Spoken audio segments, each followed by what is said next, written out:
Hey ladies and gentlemen, here I am again, and today I'm going to compare another two cars, just to compare how different they are between Project Cars 3 and Assetto Corsa, the first one, the 2014 release on the PS5. On the get-go, I'm going to disclaimer here, Project Cars 3 is not a hardcore sim. Assetto Corsa is not a super hardcore, but it's a lot more realistic. And on my previous video that I uploaded comparing, you could tell a lot of differences on the force feedback, the braking, the steering. Surprisingly, on the car that I used, the 917K, was similar, but that was pretty much the only thing.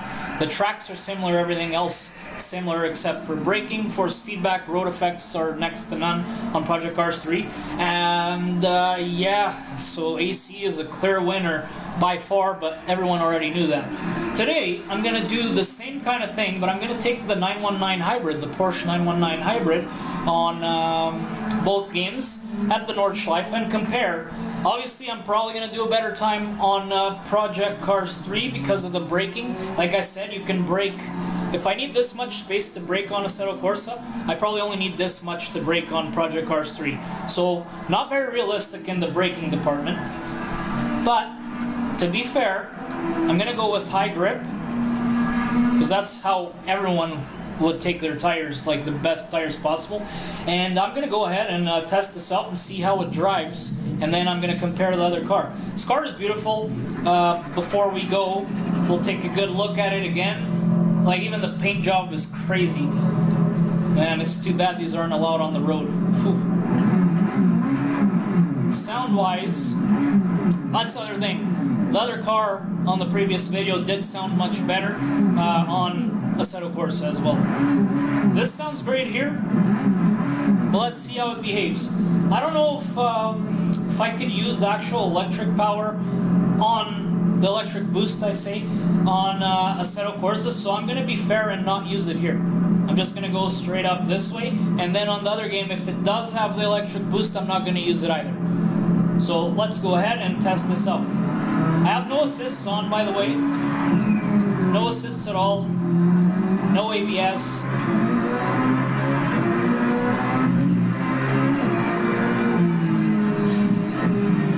I just don't like this camera as much as I like the camera on Assetto Corsa. Assetto Corsa, you can use the camera that just shows you the gauge cluster. And I feel like every sim game should have that.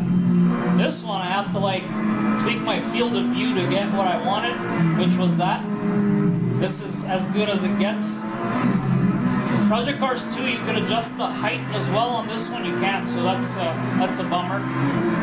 But Assetto Corsa, you can have that other camera, which is my favorite. Like, I honestly love it, and it makes it feel so much more realistic. So, very snappy. Force feedback, like just like the 917K, close to none, even touching that apex, close to no force feedback. Road effects, awful, almost none. You only get a little bit of force when you're turning. That's when you get it. And not great. And like I said, you can also brake really late on this game.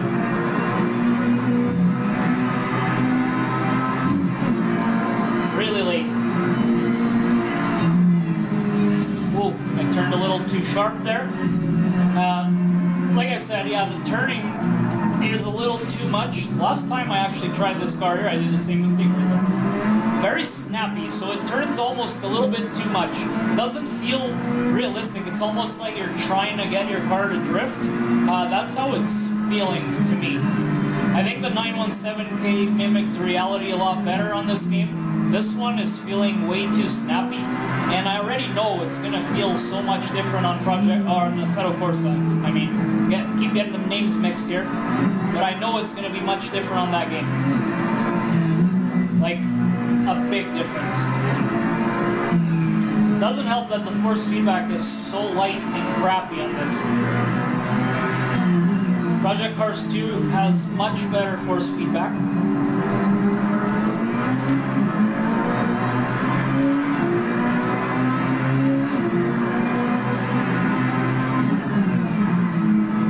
See how The car almost went to a complete stop right there when I brake. That's how late you can brake and how the car behaves. On Assetto Corsa, I know it's not going to be like that. Plus, with the mistake I did back there that I almost got out, I probably did slightly get out of the track. And like, it's crazy, like I'm almost not turning. I might have to adjust the steering ratio. Like, I almost don't need to turn. It's so snappy.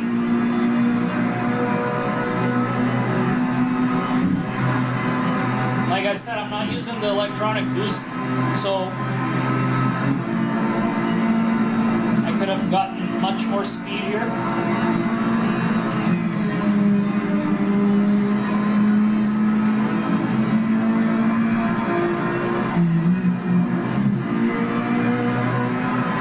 It is a bummer, like honestly, the lack of force feedback really, you know, it's sad. And also the braking, in my opinion, it's like, yeah, you could take a lot of advantage on that. You could brake really late.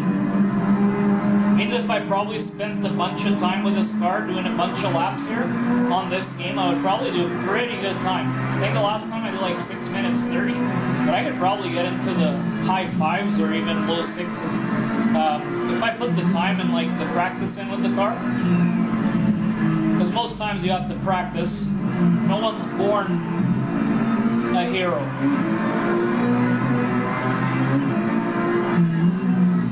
But yeah, see how snappy it is? Like I almost barely have to turn, so I wonder if that's just my steering ratio that's, you know, tuned up a little too tight. For other cars, it's kind of fine. For this car, it's really bad, really bad. I like to feel that if it's like an F1 car with like super grip, even though this car does have a lot of grip, it just feels a lot different than a Formula 1 car.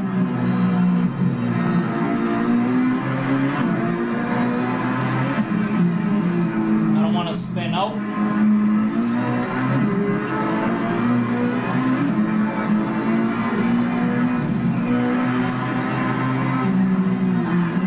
Life is really tricky with apexes. When certain cars, if you touch the apex, it's almost like a suicide.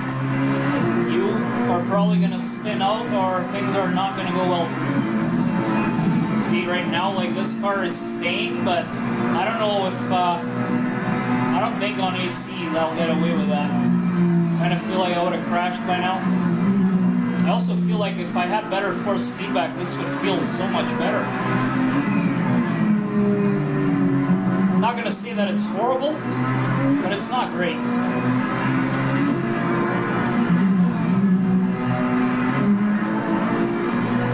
My driving's not being the best either, but I don't really care too much right now.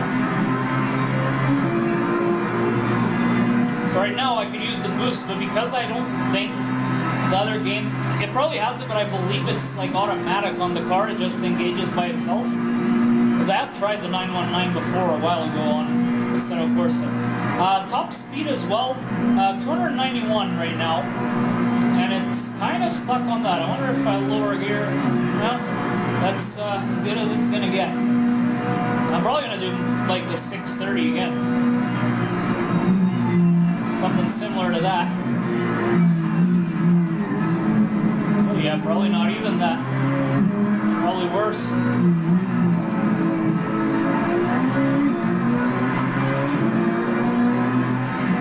Alright, 629, 918, so almost to 630. So, yeah, a lot of time that I could save. But, I mean, this is just taking the car for a lap. This was with high grip, too. So, with a little bit of practice, I could probably shave a good 10, 15 seconds, maybe more. I would have to practice a lot. But, with that said, I'm going to say, force feedback, not good. Very mild when you're turning. Road effects close to none, just like the 917K. Braking, you can brake really late, which means I'm probably going to do a worse time on Assetto Corsa, like almost for sure, because you definitely have to start braking a lot earlier. I don't have the assists on, so I think in Project Cars 3, if you do have assists on, you can do much better times. I actually did that with the BAC Mono. Without assists, it was tough, so I turned off, I believe, traction control, and I don't know if it was ABS as well. I think just traction control maybe, and I did much better I don't know if with this car it would probably be the same. I'd feel more comfortable. The steering, not great. Very, very snappy. Almost just a tiny bit is enough to like, almost like feels like you crank the wheel. So it looks like the car wants to drift at a lot of times. So overall, not great. Doesn't feel very sim, that part. This car does not feel very sim. The 917K did feel a lot more like a sim, and even the other day when I tested out the AE86, the Toyota, it felt a lot real. Like it felt realistic driving the car in this game. The 919 does not feel very realistic, to be honest. I'm gonna go ahead and test this car on Assetto Corsa, so I'll be back in a sec.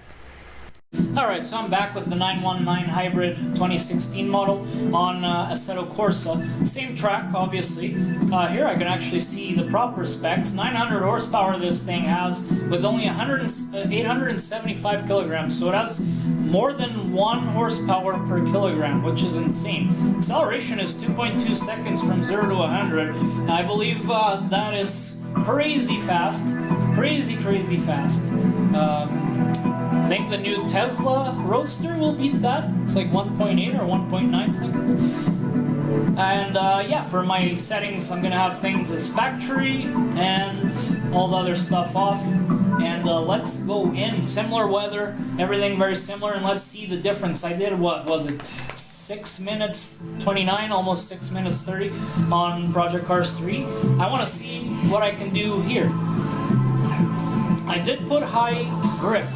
So high grip on this car on Project Cars 3, and I forgot I need to bring down the sound because the sound on Project Cars 3 is super low, so I gotta bring it up a notch, and on this one I gotta bring it down a notch. So I'm gonna be fair, and because I had high grip, I don't know if that had to do just with aerodynamics, but the only thing I'm gonna change here is I'm gonna put soft slicks for this. And that should give me enough grip to be fair.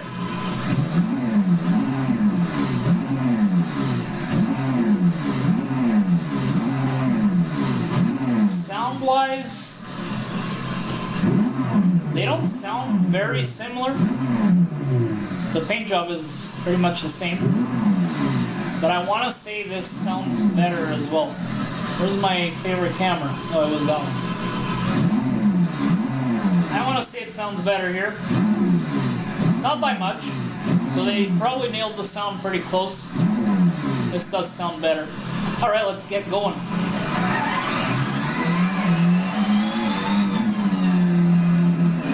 Force feedback right at the start, you can tell, like, oh, it's already pushing. Oh, it wants to go up. If you don't see the wheel shake too much, it's because I am actually holding it really strong.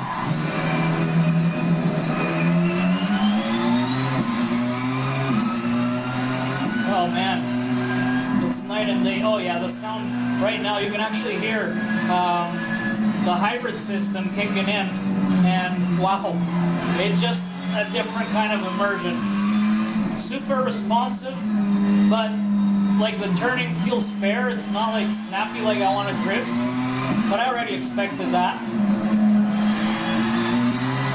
I have tried this car before on this game, but it's been such a long time. It's probably been a year or two, and it was with the G29. This is the CSL Elite, so it does feel quite different, but for the better. I think I might actually do a better time on AC, to be honest. But wow, does it ever feel good here. Oh my god, I am loving this so far. Whoa. Yeah, the road effects. I could have probably sneaked in this curve with the 7th gear, but just to be safe, I don't want to slip out of the track. My god, so much more immersive. So much better. Whoa. Man, the road effects too, and I don't even have them at 100%, I have them at 80 or something like that. And wow, you could feel it. You can feel it kick really hard, those road effects. Also right there, you see how I lost grip with the on Project Cars 3 with this one because I feel the road and I actually have to brake properly. I don't wait to get close to the curb. I did the curb a lot better. I got there a lot better because I'm able to control what I'm doing because the car feels realistic, in my opinion. Not like super realistic like real life, but realistic enough that you could probably compare it to real life in a good way. Right there, you can feel one of the wheels lose grip too. That's the cool thing with this wheel too. On the G29 you could, but it was so mild. Right here you actually feel on the force feedback when the car loses, say the tire lifts from the road, you could actually feel that on the wheel. It's pretty impressive. I can't even imagine what the direct drive wheel feels like. I've never used one. I did go to, it's called the Rec Room here in Calgary, Alberta, and they had like one of those higher end wheelbases, and wow, it felt so good. I believe the game they had on was Race Room. So I just tested it out, and I have like the whole seat that moves and all that. It was the first time I actually used that.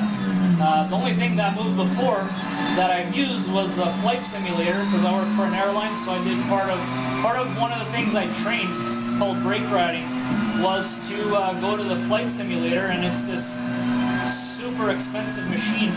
I don't know how much it costs, but I know it's super expensive. But when you're in it, it feels like you're inside of a plane. Like everything, the way the bumps, the way it shakes, it feels super realistic. It's so fun. But when I got when it was my turn to actually take off, the first time, I misunderstood kind of the direction the guy told me, and I thought I had to press a button on the, let's call it the steering wheel, and I pressed that down, and I just took off straight up to the air, and the plane just goes straight up, and the guy pauses it, and he's like, you would never come back from that. I was like, I just want to go to space. I was trying to be an astronaut here. No, it was just terrible. So we reset it, and I took off just fine, and did did some time in the air, turning. It was super fun once you get a hold of it. I did not try to land, and neither did any of the guys. It was pretty funny. One of the guys, he's an amazing person. We actually worked on the same crew when we were ramp agents. That guy, it was pretty funny. He was the first one to take off and do it, and the instructor turns off. This was like 2 minutes up in the air. Turns off his right side engine, or what we call the side 2 engine. Turns it off, and I was like, oh man, he's gonna panic now. Now, like, super calm, just says, I'll just throttle up this one. And I was like, are you a secret pilot or something? Oh man, it was pretty funny. Good times. Our department eventually got outsourced, and now we all got different jobs. That guy does have a similar job, and even the other two that were with us. My job is different now, still with airline, still with the same company. So I'm lucky to get to stay. And I do get to work with them, just not on the same company, but still talk to them and work with them just differently. So yeah, if you guys do have a chance to ever try a flight simulator, like a real one, not like a purchased flight simulator, I'm talking about an airline flight simulator, you can actually, I believe you can actually pay to test it sometimes. I don't know which airlines allow. I'm not sure if the one where I work allows it or not. I know other airlines sometimes do, and it is one of the most fun things you could ever do. I'll have to look up how much those sims cost. Like, it's a big capsule. Like, this room is probably half of the size of that capsule, and that thing's like mounted on hydraulics and all sorts of stuff. You actually go on a bridge to get in, and the bridge detaches from the actual machine. Whoa, that force feedback, pretty crazy. Bridge actually detaches from the machine, and it's just so insane. The technology that has, that even when you're taxiing the plane, by the way, a lot of people probably don't know this, but when you taxi an aircraft, you don't use the steering wheel, you use this little lever on the left side, at least on the 737, that you turn, and that's what turns that nose gear wheel left and right. It's pretty insane. But even when you're doing that, like, just the way it shakes, man, you almost get sick while you're doing it. Like, it is pretty hot in there too, but like, you almost get sick. So fun. I recommend. So I was worse by 4 seconds, but the feeling was much better. And those 4 seconds were probably because of the braking. On Project Cars 3, you can brake a lot later. On this game, you cannot. You have to brake realistically. Hands down, AC is better. We already knew that from the get-go. This is just to compare the differences and talk about them a bit. Force feedback, much better. The road effects, you have them, you feel them. You can feel the wheel. I don't know if you guys can notice sometimes how it snaps left and right. It's the road effects kicking in. Sense of speed is better. The braking is realistic. You know, just overall a lot better. You feel the car, the sound is better. Just in general, this car compared, when I did the 917 compared to the 919, the 917 only felt realistic in the steering on Project Cars 3. Everything else kind of felt disconnected, it felt floaty. The 919, on every aspect, there's nothing I can really compare it to AC. AC, like, is crazy, light years better. Even though the times were similar, AC is much better, and people that played both games, they know it. People know that Project Cars 3 isn't a super hardcore sim. It's not even, for a lot of people, it's not even a sim. It's not even considered a sim. And for me, it's a very mild sim, so it's borderline not a sim. Yeah, that is it for this one. Hope you guys enjoyed. Please sub and stay safe out there. Have a good one.